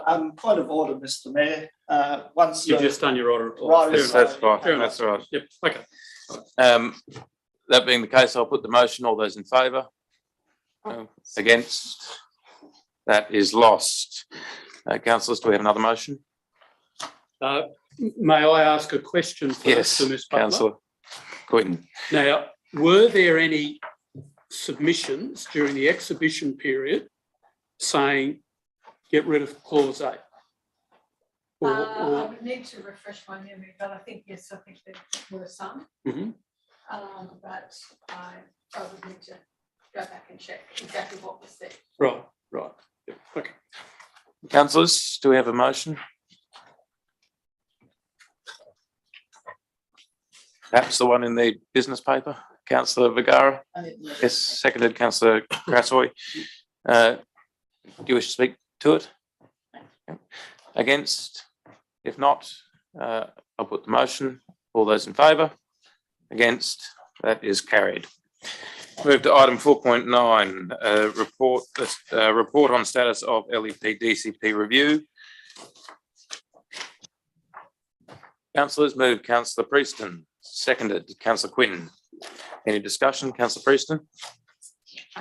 No, other than to say thank you, John, Acting Director, for your hard work on this. I know it's been time consuming and it has involved a lot of discourse among the councillors and the council office and staff. So thank you for your work on this. I believe it to be a good document. Thank you. Any other discussion? If not, Councillor Williams. Yes, Mr Mayor. I revert back to our earlier discussion about the appropriateness and the timeliness of council's engagement with the community in this matter. I'd also raise the problem of councillors being well informed in terms of where the intent of this documentation is going.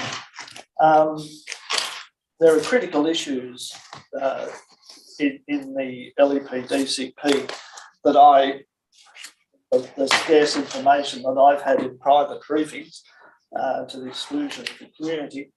I just can't get a feel for what's being proposed or what ultimately is going to come from the process at this very late stage. To me, it's important that we get this information in a way that is understood by the community and engaged with the community. At the last moment, having a consultation process after everything's been formulated, to me is not good consultation. It's about giving an outcome rather than saying to people, these are the issues, how do we actually come to some consensus or agreement about them. As I say, these documents are vital and critical to the well-being of the municipality, and in particular in terms of the planning instruments and how they sustain what we all cherish and enjoy in Hunters Hill. So I'm not speaking against it because I think it's important that we get whatever information we can get out there. But I do hold grave concerns about the way we're approaching this and the lack of engagement early with our community. Thank you, Councillor. I would just also say that there have been some extenuating circumstances around, obviously, the director and the preparation of these documents. So we as a council should be conscious of that situation as well in the preparation of these things and in the timing. We asked for information and engagement back in And October last year. Councillor Williams, and we're receiving regular reports and updates. Councillors, any other discussion for or against? Councillor Sanderson. Yes, Mr Mayor, if I could, I'd just build on some of the observations of Councillor Williams. I mean, I believe some of this is about the culture of local government, and you know, we are repeatedly seeing situations where councillors are effectively ambushed with reports that come. There's a huge amount of information to absorb. Councillor William, Councillor Sanderson, sorry, Councillor Crasaway. I'm sorry, are we debating the item in front of us, or are we having a philosophical debate about our opinion on how local government manages itself? I take the point, Councillor Sanderson, if you could stick to the item at hand and perhaps not make personal reflections on staff, that would be appreciated. Well, I don't think there's a personal reflection. It's about the, you know, the culture of local government. But I mean, I think in processes like this, the point that I make is very similar to what Councillor Williams makes, is that, I mean, some of these issues are incredibly complex and take some time to get on top of, and quite often the time between receiving a report and having to vote on a matter on a Monday night is not that long. And that's for councillors. And I mean, the community is at a further disadvantage from where we are. So one of the things I've always advocated for is getting information out there as soon as possible to give people time to absorb, consider. It also gives time for reflection, and quite often in that reflection process, you might quite change your position. But going through that process, you'll get a stronger outcome, because you will have had the opportunity to observe and analyse and come up with better solutions where they are possible. Thank you, Councillor Sanderson. Any other speakers for or against? Councillor Vergara. Let's just talk straight. Planning instruments will not go to the department before October or November this year. There'll be a 28-day period of consultation over and above the exhibition period after August. all this grandstanding and prophesizing, it's just not true. And I can't understand why we waste our time doing it unless it's for some other ulterior purpose. Let's just get this done. There's 28 days of consultation. I don't ask my doctor. My doctor doesn't say, how do you want to treat your condition? He says, I think you should do X. What do you think about it? That's what we're doing here. It makes sense. It's consistent with good consultation. Let's just move on, please. Thank you, Councillor. Any other discussion, councillors? If not, right of reply. That being said, I'll put the motion. All those in favour? Against? That is carried unanimously. Move to item 4.10, summary of council investments as at 31st May 2022, page 308. Councillor Williams, seconded. Councillor Quinn, I think, got there first. Any discussion? If not, I'll put the motion. All those in. Councillor Williams. Page 308. The Seaport issue on page 309. Are we losing on that investment, or are we ahead? It seems that the Director? numbers show that we're behind. Is it a good investment? Thank you, Councillor Williams. The monthly investment report refers to a statement up top that talks about it being a long-term investment, medium to long-term investment from 2 to 3 years. There was considerable debate last year about different instruments that you can use. This particular medium growth fund is a combination that T Corp Select, which also includes share portfolio. And as many of us will be aware, the share market at the moment is on a downward trajectory. Obviously, what we don't want to do, though, is act too quickly and remove money and panic effectively. So basically what we need to do, and as per our investment advisors as well, what is expected is this, of course, will in time, as the share market recovers, also undertake a recovery. But yes, it has gone down, and we will, of course, transparently report each month how this investment is tracking. Thank you. Councillors, any other questions? Discussion? If not, I'll put the motion. All those in favour? Against? That is carried. I move to item 4.11, report on legal matters, May 2022, page 312. Moved Councillor Quinn, seconded Councillor Williams. Any discussion? If not, I'll put the motion. Those in favour, against, that is carried unanimously. Item 4.12, boat trailer parking policy on page 319. Councillor Williams moved, seconded Councillor Crassoy. Any discussion? If not, I'll put the motion. All those in favour, against, that is carried. The draft community garden policy and bird garden guideline on page 342. Councillor Crassoy, quick out of the gates there, seconded Councillor Williams. Councillor Crassoy, do you wish to speak to the motion? Only briefly to say it's just a great thing to see, and I'm looking forward to seeing it promoted to our community. So having some opportunities for people in the community to use our guidelines and to follow our direction with our support, to be having these little hubs around our whole community, following the fantastic lead of the Happy Hens and of course our group, whose name's just fallen out of my head completely. It's gone. The other garden people who buy us native plants every year.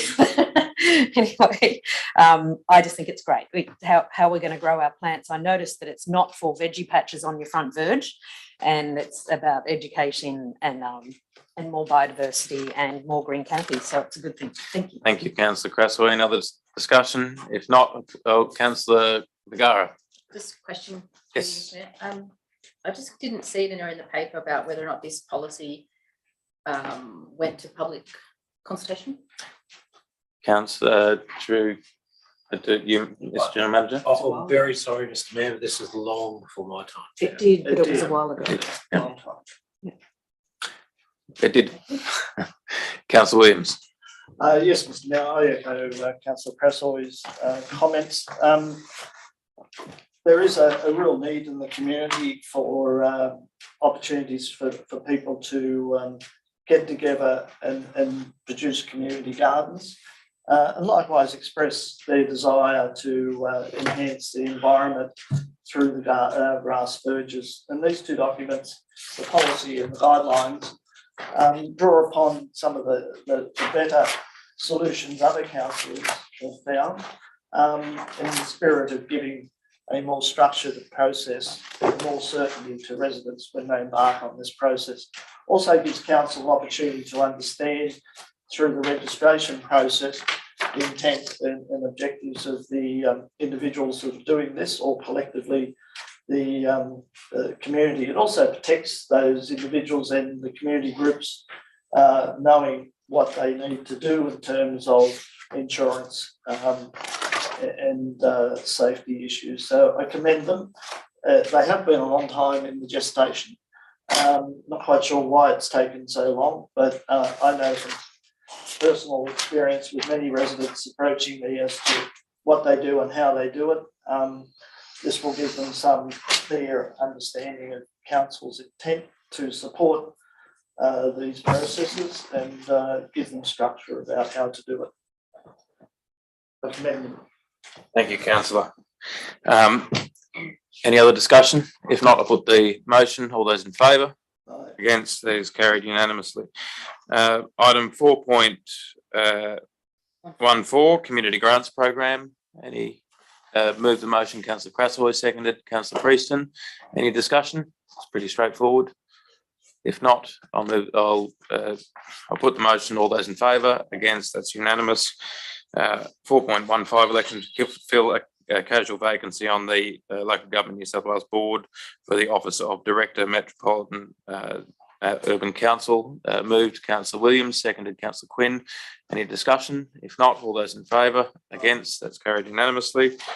Sports and Recreation Advisory Committee representatives, Councillor Williams, Councillor Crassoy. Any discussion? If not, all those in favour? Against, carried unanimously. 4.17, Arts Advisory Committee, Community Representative. Moved Councillor Williams, seconded Councillor Quinn. Any discussion? If not, all those in favour? Against, carried unanimously. 4.18, minutes of the Audit Risk Improvement Committee held on 8 June 2022. Moved Councillor Quinn, seconded Councillor Prieston. Any discussion? If not, all those in favour? Against, carried unanimously. Minutes of Huntersville Liverson Friendship Committee meeting held 1st of June 2022. Moved Councillor Crassoy, seconded Councillor Williams. Any discussion? If not, put the motion. All those in favour? Against, that is carried unanimously.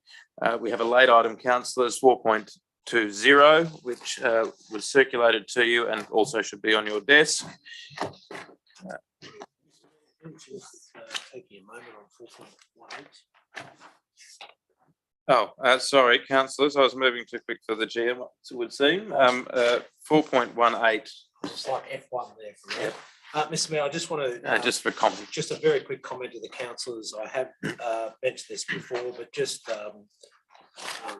I think we should feel very blessed with the Audit Risk Committee that we put together. It was a very thorough process to do interviews of everybody those people are appointed.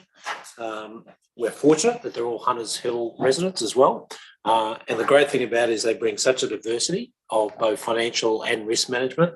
So I think we should feel very fortunate with the calibre of people who've got on that committee, Mr. Mayor. Agree, General Manager. I think that's probably sentiment shared amongst the councillors as well. 4.20, councillors, the draft community plan 10-year delivery program, 4-year and operational plan 1 year. Do I have a move to the motion? Councillor Crassoy, seconded. Councillor Prieston, any discussion? Councillor Crassoy. Just, Mr. Mayor, to say that I know it's been a long time coming, and I perfectly understand why it's come to us a little bit late when a whole bunch of submissions were received at the 11th hour. But it is an overarching and guiding document that helps our council general manager and management continue to do their role in an informed and financially wise and budgeted way. And it helps us as a council refer matters that are of concern to us to the general manager and his team. And it also helps the community understand the overarching principles that guide us when we make our decisions and we form our committees and we do our master planning in the community. Not every document can be everything to all people at all times. This is a capture now to guide us over the next 10 years. It's fully reviewed every term of council and it's referred back to operationally every year. So there's every opportunity to adapt and evolve with this document. Although it's quite set, it's a 10-year plan, it is still a living document in that we do have an opportunity to refer back to it and adapt it into our plans of management, our local environment plan as well, both directions. So I appreciate how hard the staff have worked on this. It's been a really confusing first entry into this term of council with COVID for a start, with the election being bumped back multiple times last year, with the bringing on of a new general manager into our team and getting us all up to speed strategically to help the council staff be able to put this together when they've been working on it for so long. So I think it's not just good enough, it's excellent, and it helps our community work with us better. So I know that some people have given some feedback and they've been adopted into the document, and let's look at it again in another year and in another 4 years and keep moving forward. It protects our community and our heritage, and it looks to the future, which is the most important. Thank you, councillor. Any other discussion? Councillor Williams. Yes, I also thank the staff for their efforts in getting this together and also the community for their input into the process. However, I think this is a much weaker document than what we had in the previous strategy. It, even though things have been submitted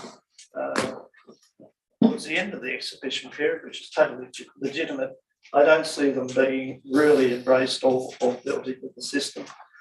For instance, page 14, we talk about character, heritage and place. The third dot point says development applications, regulations and monitoring services are streamlined. I'm not quite sure whether I saw in any of the surveys or whatever that being an issue that was supported by the community or raised as a priority by the community.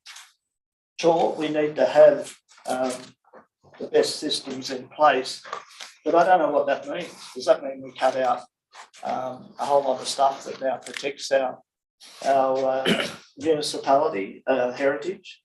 I'm not quite sure what that means, and I think most of the community would be very confused by that and concerned. So I do acknowledge that a lot of work's gone into it, but again, I think there are aspects of this document that don't make it as embracing of what I understand the community's agenda and concerns are. And there's certain elements within the document that I think really stand out as not really able to be then translated into actions that would be in a way that would ensure that we have those protections that we're all been asking for. Thank you, Councillor. Any other discussion? Councillor Preston. Thanks, Mr. Mayor. Notwithstanding Councillor Williams' comments, I was actually going to comment on how I thought it was incredible how many themes we've incorporated into this document. So the report lists, the delivery program will incorporate aspects of character, heritage and places, connected and accessible infrastructure, environment, sustainability and open space, governance, participation and partnerships. The list goes on. And I think that this does a very good job, in fact, of extracting the suggestions of the submissions received, aside from one late submission, unfortunately. And then in addition, we as a council contributed to the ideas that went into this document, and we all come from different walks of life, different experiences, different areas of our LGA. And so I commend the document. And I think while I agree with Councillor Crasoy that over the years it will be amended and mould into something that we don't know what it will be today, as it is that live document, I think as it stands, it does a great job. And thank you, Annie, for your hard work in this. Thank you, Councillor. Any other discussion? Councillor Sanderson. Thank you, Mr. Mayor. Look, I share some of Councillor Williams' concerns, and I note that the community strategic plan, as it was called there, and I'd also probably should ask a question as to why the change of name to community strategic plan community strategic plan has occurred. The community strategic plan of the last term of council was a lot more specific. It set goals by which that council could be judged.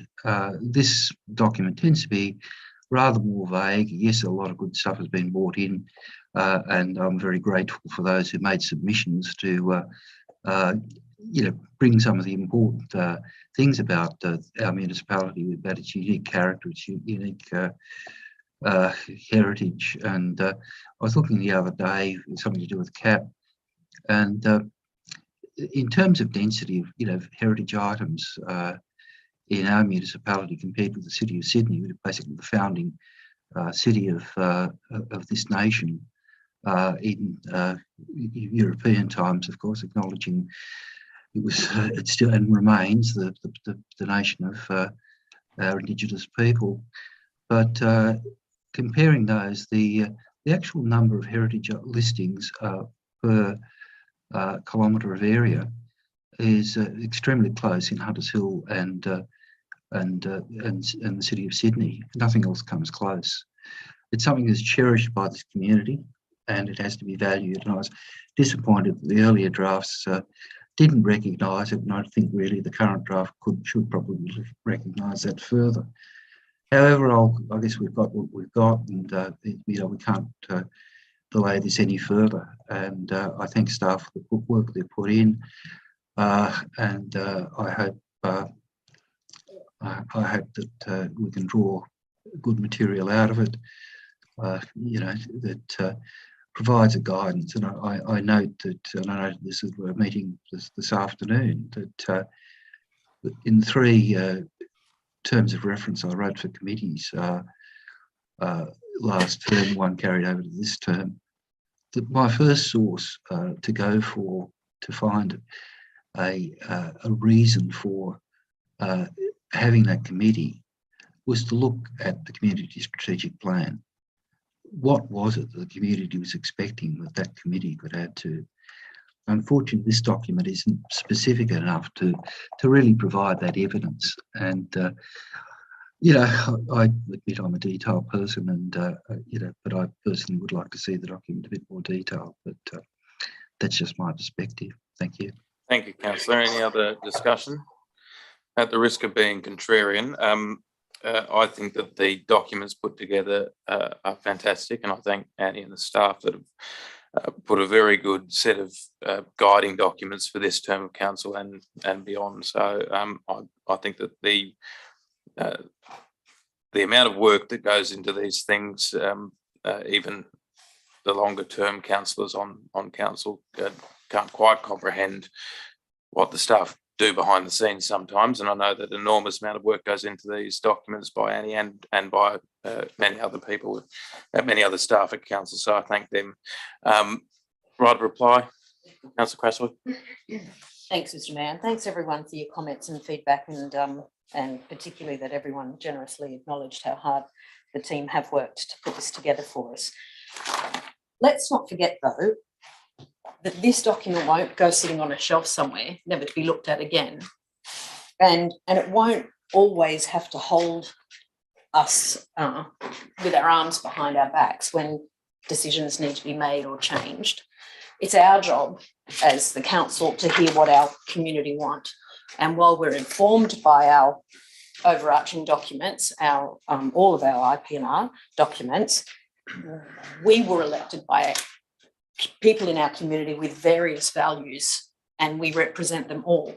And it's our job to work together to come up with the best decisions for our community. This document guides us, but we're the ones who sit at the table and tell the general manager the business we want done. And hopefully we'll do it in a really informed way, thanks to this document.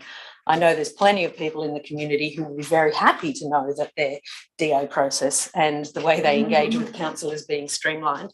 That doesn't mean that they're going to be allowed to bulldoze the neighbourhood and build 6-storey buildings on suburban blocks. It just means that the way they interact with their council will be streamlined. It'll be more efficient for them to know what they can and can't do, because our IP and our documents will inform them, and the staff will be able to keep them informed. So streamlining doesn't mean bulldozing. I just wanted to make that comment. So congratulations again, and thanks everyone for your feedback. Thank you, Councillor Crassoy. That being the case, I'll put the motion. All those in favour? Against? That is carried. Move on to general business. Questions without notice. If not, I will ask. Yeah, I'm moving to. That's point 8 in the council paper. In terms of general business, I was just wondering if we could get a further update on George Street. We got an update by email from the general manager, but I'm aware that there are still issues there. I'm just wondering if you could, through the general manager, yes, an update. Councillor Williams. Thanks, Councillor Williams. I'll declare a non-pecuniary, non-significant interest, given that I live on the street, but I'm seeing the work happen, so it's not going to be anything. Councillor Williams, I actually don't at this evening have any more update than what I responded to you in quite some detail in an email the other night. There is some work from City of Water that needs to be completed. I am happy after tonight to make some inquiries about the latest status of that, but I'm sure you appreciate that email only went out very late last week. And then we've had a weekend. So I'm more than happy to ask some questions in the morning and circulate a very latest email update for you, but I would sense that things have probably not moved that much since that email. The contractor's hammer drill still works at 7 o'clock in the morning. Yes, Mr. Mayor, the reason I raised it is because there's residents' concerns, and I've been down there and inspected it, and I think there are some aspects to it that need further investigation and consideration by council. There are a range of issues which I could go through if you want me to, or otherwise I can. Perhaps best communicated directly to the General Manager through an email. Yep, thank you. Councillor Prieston. May I raise another item of general business? Yes, you may. Thank you, Mr. Mayor. I just wanted to ask whether or not we have a date set for Mookaboolra this year. General Manager? To the best of my knowledge, it hasn't moved from when it was circulated from Gabby in regards to her plan to have it here. It stipulated a date within that, as the best of my recollection. I've seen 2 dates. Is I've my seen 2 dates as well. We'll And maybe the- take that on notice and get it clarified. Just for you, Mr. Mayor, I'm sure Jackie might. Sorry, be there as well. Jackie. Just to clarify, councillors, the original date was set at the 7th of August, in Yes. line with the tradition of when Mookaboolra was held, being the first weekend of August. Due to conflicts with the use of Bookings Town Hall here, because we do have scheduled the Quilters show here at Town Hall. So given that we're looking at potentially holding it here, we've suggested moving the date to the 20th of August. So that's the reason for the 2 dates, just so that we can accommodate the Quilters who already had their show scheduled here and move ahead. The plans is Thank you, Jackie. And just for you, Mr. Mayor, obviously, Councillor Preston, we're continuing behind the scenes just to check every I and T about traffic management, availability, being able to use the precinct, and that we can't arrive at that in 2 minutes. We need to keep talking to people about No, it. definitely not. I was just confused myself, in fact, with the 2 different dates. And then if you could give an ETA on when we would know the definite date. Sure, I'll follow that tomorrow. Thank you. Councillors, Councillor Quinn. Just one, if I can just flag, not for further information now, but if councillors at our next briefing could get an update on issues at 1 Passy Avenue. Yes, I think that would be That's been appropriate. buzzing away on emails. Councillors, I will move to Council and Committee of the Whole. Do I have a motion to go into Committee of the Whole? Move Councillor Williams, seconded Councillor Quinn. All those in favour? Against? That is unanimous. I'll ask anyone in the gallery to leave. Thank you for attending.